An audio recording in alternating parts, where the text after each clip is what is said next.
मैं बिल्कुल आपको जो ऑनेस्ट रिव्यू है, ठीक है ना, बिल्कुल जो ऑनेस्ट रिव्यू है, बिल्कुल ऑनेस्ट रिव्यू वो दूंगा, ठीक है ना, जो मेरी तरफ से है, बिल्कुल भी इसमें कुछ मिलावट नहीं, ठीक है ना। सुनिए क्या था पेपर का लेवल, सबसे पहले इसकी बात करते हैं। बायो थी इजी, बायोलॉजी काफी इजी थी, काफी इजी थी बेटा।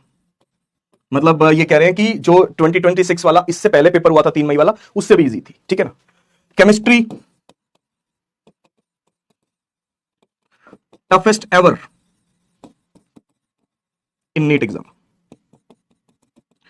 नीट के आज तक जितने भी एग्जाम हुए हैं उसकी सबसे टफेस्ट एवर केमिस्ट्री थी। मतलब मैं किसी और सब्जेक्ट से कंपेयर नहीं कर रहा, मैं केमिस्ट्री को केमिस्ट्री से ही कंपेयर कर रहा हूं। आज तक जितने भी पेपर केमिस्ट्री के हुए हैं उन सब में से सबसे टफेस्ट थी। और ऐसा मतलब मैं देखो, मैं तो केमिस्ट्री उतनी जानता नहीं है ना, मैंने पढ़ी हुई है 11th 12th में केमिस्ट्री, मैंने भी तैयारी की है, बट अब चीजें भूल जाती हैं भाई, इतनी पुरानी होती हैं, कुछ कुछ चीजें याद रहती हैं। तो जो केमिस्ट्री के टीचर्स हैं उन्हीं से मैंने बात की है ना, जो है ना, उसके बेसिस पे ही ये मिलकर आया है कि भाई हाँ टफेस्ट एवर था, आया है पेपर, अच्छा आया है भाई। फिजिक्स 2025 का जो लेवल था उससे थोड़ी सी नीचे थी, थोड़ी सी नीचे। आपने 2025 का पेपर देखा होगा है ना, 2025 का पेपर देखा होगा या 2025 के पेपर के बारे में सुना होगा। 2025 के सारे सवाल, 2026 के सारे सवाल हम क्लास में करेंगे ही, ठीक है ना, जैसे जैसे चैप्टर्स आते चले जाएंगे। और साथ ही साथ हम जो है मतलब जो भी लेवल है इनका, उसके लेवल के हिसाब से ही हम पढ़ाई कर रहे हैं, पहले भी और आगे भी करते रहेंगे। उससे हल्की सी नीचे थी, ज्यादा फर्क नहीं था। अब क्या पंगा था सर इस बार फिजिक्स में? इस बार फिजिक्स ऐसी थी, अगर टाइम होता तो सारे क्वेश्चन हो सकते थे, लेकिन उसके लिए बहुत समय चाहिए था। तकरीबन मतलब अच्छे बच्चे को भी आप मान लो कि बहुत अच्छा जो बच्चा है, मतलब आप बिल्कुल टॉपर बच्चा मान लो भाई, बिल्कुल टॉपर, तो बिल्कुल टॉपर बच्चे को भी पूरा फिजिक्स का पेपर करने के लिए 1.5 घंटा चाहिए था। पूरा फिजिक्स का पेपर अगर वो करना चाहे तो उसके लिए उसको 1.5 घंटा चाहिए था भाई, ठीक है ना, जो कि ऑब्वियसली वहां पे अवेलेबल नहीं होता है, ठीक है ना। तो ऑब्वियसली यहां पे भी देखो 720 नंबर किसी के नहीं आने वाले, ठीक है ना। अब कैसा था? कैलकुलेटिव था, काफी कैलकुलेटिव था, कैलकुलेशंस थी, एक दो सवालों में तो गंदी कैलकुलेशंस थी, और साथ ही साथ मतलब ऐसी भी चीजें थी जिसमें थोड़ा सा समय लग रहा था, है ना, समय लग रहा था समझने में। और उसको फिर उसके बाद मतलब जो इजी वाले सवाल भी थे ना, वो भी थोड़े से घुमा करके पूछे गए थे।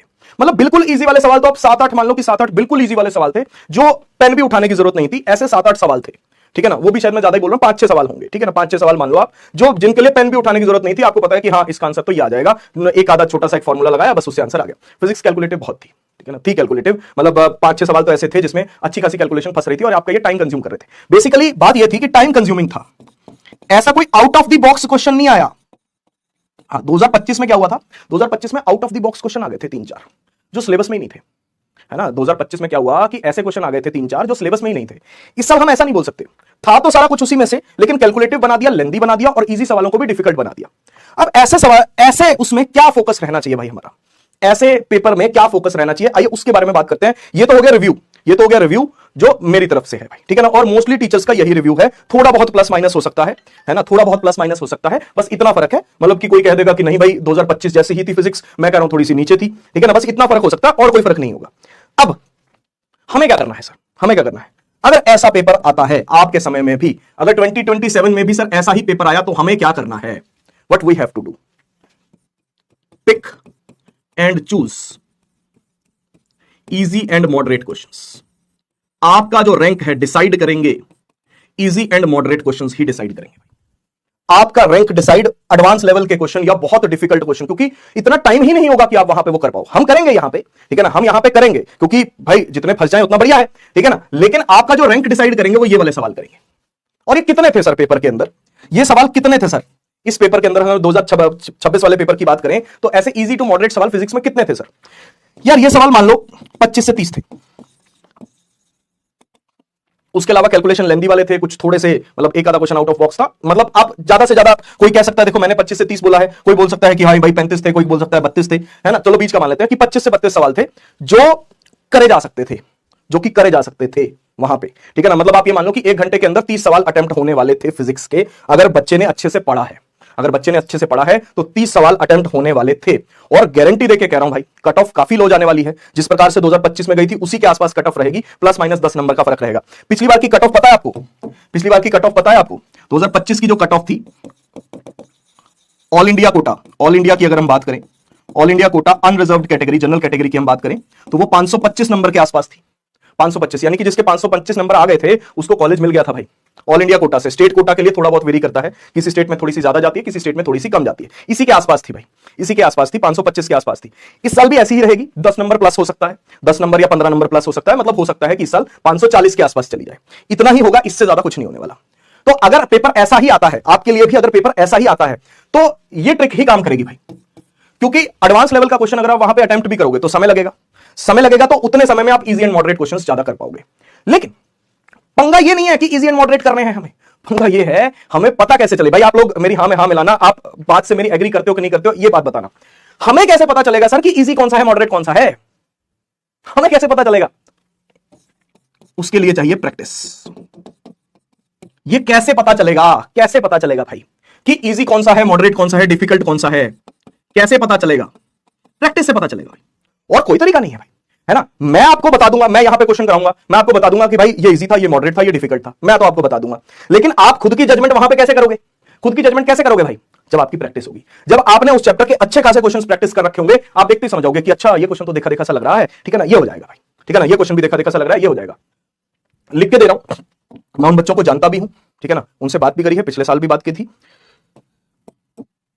अगर आपने फिजिक्स में ऐसा पेपर आता है 2025 जैसा या 2026 जैसा, 30 क्वेश्चन आपने सही कर दिए, 30 क्वेश्चन सही कर दिए, चलो थोड़े बहुत गलत भी हो गए, मान लो 110 नंबर हैं या 100 से 110 नंबर के बीच में आपने अपने ले आए, 100 से 110 मार्क्स के बीच में आप ले आए, और बाकी physics and sorry bio and chemistry भी अच्छी कर ली,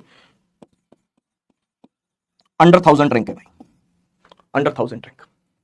ये पिछली बार का बता रहा हूं मैं, पिछली बार का बता रहा हूं, जिस बच्चे के फिजिक्स में 100 110 नंबर इसके आसपास रहे हैं, मतलब वो तो केमिस्ट्री एंड बायो भी देखनी पड़ती है कि उसका केमिस्ट्री एंड बायो भी अच्छा रहा हो, है ना, केमिस्ट्री और बायो दोनों अच्छे रहे हो, और फिजिक्स में 100 से 110 नंबर भी अगर उसने स्कोर किए हैं तो अंडर 1000 रैंक था भाई उसका। मेरे को एक बच्चा मिला, जब हम पिछली बार रिजल्ट सेलिब्रेशन में गए तो वो बच्चा मिला, वो बच्चा मेरे को पता क्या बोल रहा, कह रहा कि सर जब मैंने नंबर मिलाए ना सर, तो सर मेरे को एक्सपेक्टेड था मेरा 5000 रैंक आएगा। कितना रैंक बोला उसने? उसको एक्सपेक्टेड था, जो उसके नंबर के हिसाब से उसके नंबर 500 कुछ 540 550 के बीच में बन रहे थे, टू बी एग्जैक्ट, मतलब इसके बीच में थे, मतलब एग्जैक्टली मुझे पता नहीं, याद नहीं है मतलब। तो उसने मेरे को बोला कि सर मुझे एक्सपेक्ट था कि 5000 रैंक आएगा सर, 5000 रैंक आएगा, ठीक है ना, लेकिन सर रैंक अंडर 1000 आ गया सर। आप सोचो, अब सोचो, अंडर 1000 रैंक आ गया भाई। वो एक्सपेक्ट करके चल रहा था कि 5000 के अंडर आएगा, लेकिन अंडर 1000 आ गया, है ना, क्योंकि उम्मीद नहीं थी कि इतनी कट ऑफ कम चली जाएगी। तो सीधी सीधी सी बात यही है भैया, ठीक है ना, सीधी सीधी सी बात यही है कि आपको प्रैक्टिस बढ़ानी है अपनी। सर ऐसे पेपर का क्या इलाज है? ऐसे पेपर का एक ही इलाज है जो इस बोर्ड पे लिखा हुआ है, ये, यानी कि जितनी ज्यादा प्रैक्टिस करोगे क्लास में, उसके बाद जो आपको होमवर्क मिलता है आप वो करोगे, हर लेवल का आपको करवाया जाएगा, बस आपको करना पड़ेगा भाई, ठीक है ना। बहाना नहीं चलेगा भाई, बहाना नहीं चलेगा कि बैकलॉग हो गया, ये हो गया, वो हो गया, ये बात हो गया। ये सबसे सबसे मोस्ट इंपॉर्टेंट चीज ये लिखी हुई है भाई आपके बोर्ड पे, सबसे इंपॉर्टेंट चीज ये करनी पड़ेगी आपको। इतने क्वेश्चन कर लो, इतने क्वेश्चन कर लो कि पेपर के अंदर जा करके आपको लगे कि हाँ ये क्वेश्चन तो देखा देखा सा है, ये क्वेश्चन तो देखा देखा सा है। एटलीस्ट अगर डिफिकल्ट पेपर भी आए तो 30 क्वेश्चन आपको, 35 क्वेश्चन ऐसे लगने चाहिए, 35 क्वेश्चन ऐसे लगने चाहिए कि भाई ये तो देखे हुए हैं, ये तो देखे हुए हैं, कुछ ना कुछ तो देखो आउट ऑफ द बॉक्स डाल देंगे भाई, कुछ ना कुछ तो वो आउट ऑफ द बॉक्स डाल ही देंगे। ऐसा तो कोई टीचर क्लेम नहीं कर सकता कि भाई मेरे पढ़ाए हुए में से सब कुछ आ गया, कोई नहीं क्लेम कर सकता भाई, कोई नहीं क्लेम कर सकता, मैं दावे के साथ कह रहा हूं भाई, कोई नहीं, ठीक है ना, नॉट, कोई भी नहीं, पूरे इंडिया में कोई नहीं, पूरे इंडिया में कोई नहीं जो ये कह दे कि हाँ भाई ये सारा का सारा पेपर ही ये था ना भाई। क्यों? अब सर हमें क्या करना है? सर अगर हम बहुत ज्यादा प्रैक्टिस करेंगे और पेपर ऐसा ही आ गया तो क्या 35 सवाल हमारे देखे हुए आ जाएंगे या उसी प्रकार के आ जाएंगे? हाँ आ जाएंगे। तो सर बाकी जो 10 सवाल हैं उनका क्या करेंगे? मान लो हम बहुत सर मतलब एकदम टॉपर मेंटालिटी पे पहुंच गए और 10 सवाल, सर उन 10 सवालों का क्या करेंगे? सर चलो ठीक है सर 35 तो हम प्रैक्टिस से ले आएंगे, बाकी के 10 सवालों का क्या करेंगे भाई? बाकी के 10 सवालों के लिए जो आपकी प्रैक्टिस करी गई है उससे आपका जो दिमाग शार्प होगा वो काम आएगा भाई, क्योंकि ये 10 सवालों के लिए फिर ये होना चाहिए कि भाई रट्टा नहीं मारना, हर चीज समझ के करनी है। जब आप हर चीज समझ के करोगे तो आप एग्जाम के अंदर वो क्वेश्चन भी कर ले जाओगे जो थोड़ा सा आउट ऑफ द बॉक्स होगा, जो थोड़ा सा अलग टाइप का होगा, है ना, जो जिस प्रकार का आपने क्वेश्चन कर नहीं रखा होगा लेकिन आप एग्जाम में कर लोगे क्योंकि आपका ब्रेन शार्प हो चुका है प्रैक्टिस करते करते, ठीक है ना। तो लेकिन हां ये बात श्योर है कि भाई ये 35 तो आपको करने ही करने हैं, 35 करोगे तभी 30-32 सही होंगे, ठीक है ना, तभी 30-32 सही होंगे, ठीक है ना। हो सकता है 35 के 35 ही सही हो जाए और बहुत अच्छी खासी प्रैक्टिस कर ली, बहुत अच्छा दिमाग चलने लगा, हो सकता है 40 भी सही हो जाए भाई, ठीक है ना, क्योंकि ऐसे पेपर में फुल किसी के नहीं आने वाले भाई, ना तो 2025 में आए, ठीक है ना, ना ही इस साल आएंगे। 2025 में भी अगर आप देखोगे तो हाईएस्ट स्कोर 686 था भाई, हाईएस्ट जो स्कोर था वो 686 था भाई, इससे ऊपर किसी का था ही नहीं। तो 686 था, 34 नंबर कहां गए, कहां गए भाई? ऑब्वियसली, है ना, क्योंकि पेपर का लेवल जो था वो ज्यादा था। पेपर के लिए आपके पास 3 घंटे होते हैं, चलो 15 मिनट एक्स्ट्रा मिल गए। अब आपको नहीं पता कि 15 मिनट एक्स्ट्रा वहां पे मिलेंगे या नहीं मिलेंगे आपके टाइम पे, ये भी नहीं पता ना। अब तो मिल गए आपको 15 मिनट एक्स्ट्रा, आपके टाइम पे मिलेंगे या नहीं मिलेंगे ये हमें क्या पता भाई, क्या भरोसा, क्या कर देंगे, है ना, कोई भरोसा थोड़ी है भाई, इनका कोई भरोसा नहीं है भाई, ठीक है ना। तो इसलिए एक ही तरीका है, एक ही मेथड है, practice practice practice practice practice practice practice practice practice practice.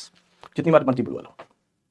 क्या आप मेरी बात को अंडरस्टैंड कर पा रहे हो? क्या आप मेरी बात को सीरियसली ले पा रहे हो? क्या आप उस तरीके से उस लेवल पे जाकर के सोच पा रहे हो कि जी हाँ, हम प्रैक्टिस इतनी करेंगे कि ज्यादातर सवाल हमें देखे हुए लगेंगे, और जो सवाल हमें देखे हुए नहीं भी लगेंगे तो हमारा दिमाग इतना शार्प हो चुका होगा, हमारी मतलब फिजिक्स इतनी डेवलप हो चुकी होगी। इसीलिए मैं कहता हूं, मेरा फिजिक्स करवाने का तरीका वही है भाई, ठीक है ना, कि मैं सिर्फ यहां पे आपको सोल्यूशन नहीं दूंगा, मैं ये भी बताऊंगा कि ऐसा ही हमने क्यों किया, मेरे दिमाग में कैसा आया। कई बार कोई डिफिकल्ट क्वेश्चन आएगा, अगर आपने चारों लेक्चर मेरे लगाए हैं पिछले वाले, तो आपने ये चीज देखी होगी, मेरे अंदर ये चीज नोटिस करी होगी कि कभी कोई डिफिकल्ट क्वेश्चन आता है तो मैं आपको ये बताता हूं कि मैंने ये चीज कैसे सोची, मैंने ये चीज कैसे सोची। भाई ठीक है, जो सोचा वो तो मैं बता दूंगा, लेकिन मैंने ऐसा ही क्यों सोचा, है ना। तो वो अप्रोच डेवलप करनी जरूरी है भाई। वो अप्रोच आएगी प्रैक्टिस से, जब आप क्लास के अंदर पढ़ोगे, कंसेप्ट से आएगी, प्रैक्टिस से आएगी, इसी से आएगी भाई।